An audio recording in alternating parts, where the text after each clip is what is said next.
اللهم صل على محمد وعلى آل محمد. بسم اللہ الرحمن الرحیم۔ السلام علیکم ناظرین، حضور نبی کریم رؤوف الرحیم صلی اللہ علیہ وسلم کے پیارے چچا حضرت حمزہ بن عبد المطلب رضی اللہ تعالی عنہ کی نماز جنازہ 70 مرتبہ کیوں پڑھائی گئی تھی؟ حضرت حمزہ بن عبد المطلب رضی اللہ تعالی عنہ کو کس نے شہید کیا اور آپ رضی اللہ تعالی عنہ کا کلیجہ کس نے چبایا تھا؟ آپ کی لاش کے ٹکڑے ٹکڑے کرنے والی عورت کون تھی؟ جب حضور نبی کریم صلی اللہ علیہ وسلم نے اپنے چچا کی لاش کو دیکھا تو کیا قسم کھائی تھی؟ حضرت حمزہ بن عبد المطلب رضی اللہ تعالی عنہ کی قبر انور کہاں واقع ہے؟ یہی ہماری آج کی ویڈیو کا موضوع ہوگا، اور آج ہم آپ کو حضرت حمزہ بن عبد المطلب رضی اللہ تعالی عنہ کی شہادت کا انتہائی دردناک واقعہ سنائیں گے۔ مگر ویڈیو میں آگے بڑھنے سے پہلے ہمارا چینل نبی کی پیاری باتیں سبسکرائب کر لیں، جہاں آپ کو بالخصوص اسلامک ہسٹری اور بالعموم دنیا بھر کی منفرد معلومات پر مبنی ویڈیوز ملتی رہیں گی۔ ناظرین، 17 شوال سال 3 ہجری میں غزوہ احد پیش آیا۔ غزوہ احد میں مسلمانوں کے لشکر کی قیادت آقا نامدار فخر موجودات امام الانبیاء جناب محمد الرسول اللہ صلی اللہ علیہ وسلم فرما رہے تھے، اور صحابہ کرام رضوان اللہ تعالی علیہم اجمعین کی تعداد تقریباً 700 تھی، اور کفار دشمن کی قیادت ابو سفیان کر رہا تھا، اور مشرکین کی تعداد تقریباً 3000 تھی۔ اللہ کے رسول صلی اللہ علیہ وسلم نے ایک پہاڑی جبل روما پر 50 تیر اندازوں کو یہ ذمہ داری سونپی کہ وہ وہاں سے ہرگز نہ ہٹیں جب تک کہ انہیں حکم نہ ملے۔ جنگ شروع ہوئی اور کفار کے بہادر جنگجو قتل ہوئے تو انہوں نے پسپائی اختیار کی اور وہ بھاگ گئے۔ اس پہاڑی پر جو لوگ کھڑے تھے انہوں نے سمجھا کہ مسلمان جنگ جیت گئے ہیں۔ پہاڑی والوں نے سوائے 2-3 افراد کی اپنی جگہ چھوڑ دی۔ دشمن نے پہاڑی کو خالی دیکھا تو پہاڑی کے پیچھے سے گھڑ سوار دستوں کے ذریعے حملہ کر دیا۔ ناظرین، اس دستے کے سالار حضرت خالد ابن ولید رضی اللہ تعالیٰ عنہ تھے، جو اس وقت تک مسلمان نہیں ہوئے تھے۔ پیدل فوج بھی واپس پلٹ آئی۔ یوں جنگ کا پاسا پلٹ گیا۔ میدان جنگ میں حضرت حمزہ رضی اللہ تعالیٰ عنہ جس جانب جاتے دشمنوں کی صفیں الٹ دیتے۔ وہ دونوں ہاتھوں میں تلوار لیے محو پیکار تھے۔ ارطاطہ بن شرابیل کو قتل کرنے کے بعد سبا ابن عبد العزا غبشانی ان کے سامنے آیا۔ یہ شخص بڑا بہادر تھا اور ابو نیار کی کنیت سے معروف تھا۔ حضرت حمزہ رضی اللہ تعالیٰ عنہ نے اسے پکار کر کہا، او ام انوار کے بیٹے، کہاں جاتا ہے؟ ادھر آ، ذرا 2 ہاتھ کر لیں۔ یہ سن کر وہ بھی ہنکارتا ہوا آپ کی جانب بڑھا۔ دونوں بہادر بھی تھے اور جنگ کے رموز و اسرار سے واقف بھی تھے، چنانچہ دونوں ایک دوسرے پر حملہ آور ہوئے۔ حضرت حمزہ رضی اللہ تعالیٰ عنہ نے ایسا کاری وار کیا کہ ابو نیار ڈھیر ہو گیا۔ ناظرین، جنگ بدر میں حضرت حمزہ رضی اللہ تعالیٰ عنہ کے ہاتھوں قریش کے معزز گھرانوں کے بہت سے ذیوقار سردار موت کے گھاٹ اتر گئے تھے۔ چلتے ہوئے زبیر بن مطعم نے اپنے حبشی غلام وحشی بن حرب سے مخاطب ہو کر کہا، تم اگر جنگ میں حضور نبی کریم صلی اللہ علیہ وسلم کے چچا حضرت حمزہ بن عبد المطلب کو قتل کر دو تو تمہیں آزاد کر دیا جائے گا۔ زبیر بن مطعم کا چچا طعنہ بن عدی جنگ بدر میں حضرت حمزہ رضی اللہ تعالی عنہ کے ہاتھوں قتل ہوا تھا۔ وحشی کو اس کے آقا کے علاوہ قریش کے بہت سے دیگر سرداروں نے بھی انعام کا لالچ دیا تھا۔ خاص طور پر سالار لشکر ابو سفیان کی بیوی ہندہ بن عتبہ نے وحشی کو یہ کارنامہ سر انجام دینے کی ترغیب دلائی تھی۔ مکہ سے چلنے کے وقت سے لے کر حضرت حمزہ رضی اللہ تعالی عنہ کی شہادت تک جب بھی ہندہ کو وحشی نظر آتا اس سے کہتی، اے وحشی، تو ہمارا سینہ ٹھنڈا کر، ہم تیرا دل خوش کر دیں گے۔ وحشی حضرت حمزہ رضی اللہ تعالی عنہ کے مقابلے پر آنے کی جرت نہیں کر سکتا تھا، مگر اس کے پاس ایک ایسا فن تھا جس پر اعتماد کرتے ہوئے اس نے حضرت حمزہ رضی اللہ تعالی عنہ کو قتل کرنے کی حامی بھر لی۔ وہ دور سے نشانہ باندھ کر اس مہارت سے نیزہ یا خنجر پھینکتا تھا کہ اس کا نشانہ کم ہی خطا ہوتا تھا۔ حضرت حمزہ رضی اللہ تعالی عنہ زرہ نہیں پہنتے تھے۔ بن عبد العزا کو قتل کرنے کے بعد ان کا پاؤں پھسلا اور وہ گر گئے۔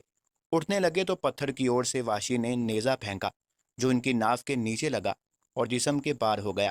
انہوں نے اپنے قاتل کو دیکھ لیا، زخم کھا کر وہ لڑکھڑائے اور گر پڑے۔ اس کے باوجود ہمت کر کے اٹھے اور اپنے قاتل کی طرف بڑھنا چاہا، مگر پھر سے گر گئے اور شہادت کے رتبے پر فائز ہو گئے۔ یوں حضرت حمزہ رضی اللہ تعالیٰ عنہ میدان احد میں شہید ہو گئے۔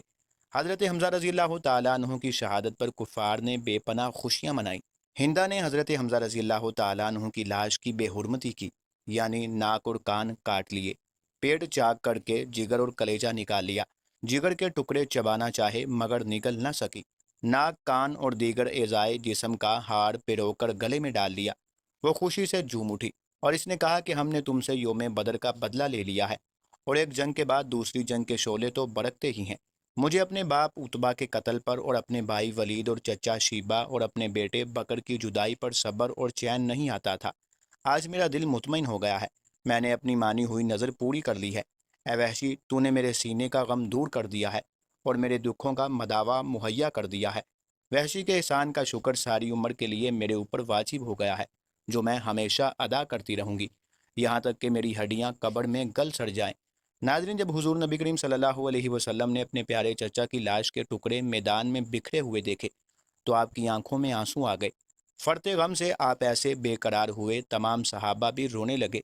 آپ نے اپنے شہید چچا کی لاش سے مخاطب ہو کر فرمایا، اللہ کی رحمت تمہارے اوپر سایہ فگن ہو۔ تم رشتہ داروں کا بہت خیال رکھتے تھے اور ہر کار خیر میں سبقت لے جاتے تھے۔ اگر مجھے پھوپھی حضرت صفیہ رضی اللہ تعالی عنہا کے غم و رنج کا خیال نہ ہوتا تو میں تمہارے جسم کے ٹکڑے یوں ہی میدان میں چھوڑ دیتا تاکہ انہیں درندے اور پرندے کھا جائیں۔ تم قیامت کے دن ان کے پیٹ سے اٹھائے جاؤ۔ خدا کی قسم، تمہارے بدلے میں کفار کے 70 آدمیوں کا مطلع کر دوں گا، یعنی ان کی لاشوں کے ٹکڑے ٹکڑے کر دوں گا۔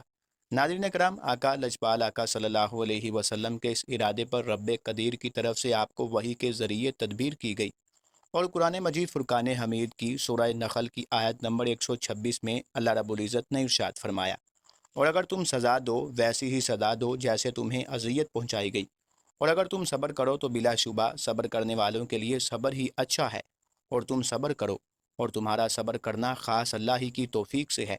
ناظرین، ابن کثیر نے اپنی تفسیر میں اس آیت کا شان نزول اسی واقعہ کو بیان فرمایا ہے۔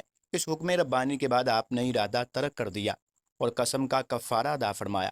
نہ صرف یہ بلکہ آپ نے مطلع سے سختی کے ساتھ منع فرمایا اور حکم ہوا کہ مطلع یعنی لاش کے ٹکڑے کرنا ہرگز جائز نہیں، حتیٰ کہ باول کتے کا بھی۔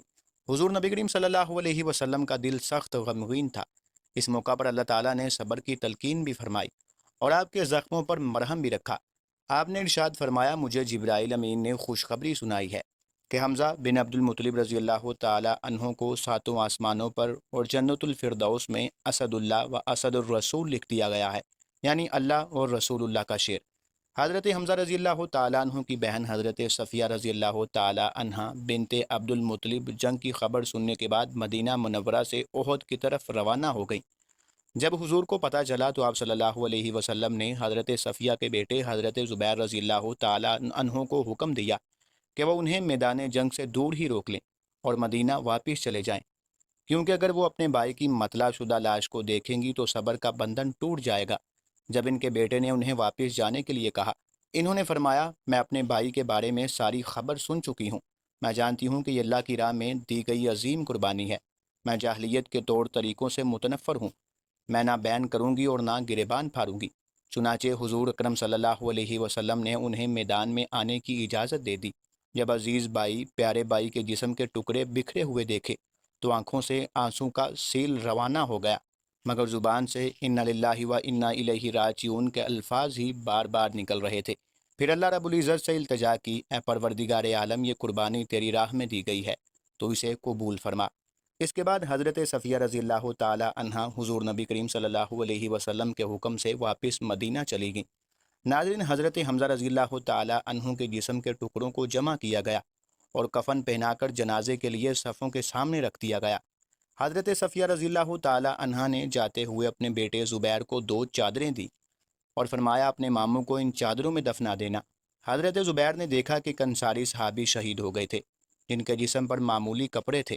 انہوں نے ایک چادر اپنے ماموں کو کفن میں دے دی اور دوسری چادر سے انصاری صحابی کو کفن پہنا دیا۔ ایک روایت کے مطابق سب شہداء کا جنازہ ایک ساتھ ہی پڑھایا گیا، جبکہ دوسری روایت میں بیان کیا گیا ہے کہ آقا کریم نے سب سے پہلے اپنے پیارے چچا حضرت حمزہ رضی اللہ تعالی عنہ کا جنازہ پڑھایا، پھر ہر شہید کو باری باری لایا جاتا اور حضرت حمزہ رضی اللہ تعالی عنہ کے سامنے رکھ دیا جاتا اور ہر ایک کی نماز جنازہ حضور کی اقتداء میں پڑھی جاتی۔ یوں حضرت حمزہ رضی اللہ تعالی عنہ کا جنازہ 70 مرتبہ پڑھایا گیا۔ صحابہ کرام رضوان اللہ تعالی علیہم اجمعین کو اجتماعی قبروں میں دفن کیا گیا، جبکہ حضرت حمزہ کو ان کے بانجے عبداللہ کے ساتھ ایک قبر میں دفن کیا گیا۔ بعض روایات میں آتا ہے کہ حضرت موسیٰ بن عمیر رضی اللہ تعالی عنہ ان کے ساتھ ہی دفن کیے گئے۔ ناظرین، آج بھی احد کے دامن میں حضور نبی کریم صلی اللہ علیہ وسلم کے پیارے چچا حضرت حمزہ رضی اللہ تعالی عنہ اور شہدائے احد کی قبریں موجود ہیں، جہاں عازمین حج و عمرہ ہر سال لاکھوں کی تعداد میں آتے ہیں اور ان عظیم شہیدوں کی قبروں پر سلام پیش کرتے ہیں۔ اللہ رب العزت کا پایا شکر ہے کہ اس نے مجھے بھی یہ توفیق عطا فرمائی اور میں بھی حضرت حمزہ رضی اللہ تعالی عنہ کی قبر انور پر حاضر ہوا اور تمام شہداء سمیت آپ کی قبر انور پر سلام پیش کیا۔ ناظرین، اسی امید کے ساتھ اجازت دیجیے کہ آپ کو ہماری ویڈیو پسند آئی ہوگی۔ ملتے ہیں بہت جلد ایک نئی اسلامی معلوماتی ویڈیو کے ساتھ۔ تب تک کے لیے ہمارا چینل نبی کی پیاری باتیں ضرور سبسکرائب کر لیں اور ساتھ موجود بیل آئیکن پر بھی لازمی کلک کر دیں۔ اپنا اور اپنے عزیز و اقارب کا بہت سارا خیال رکھیے گا۔ اللہ حافظ۔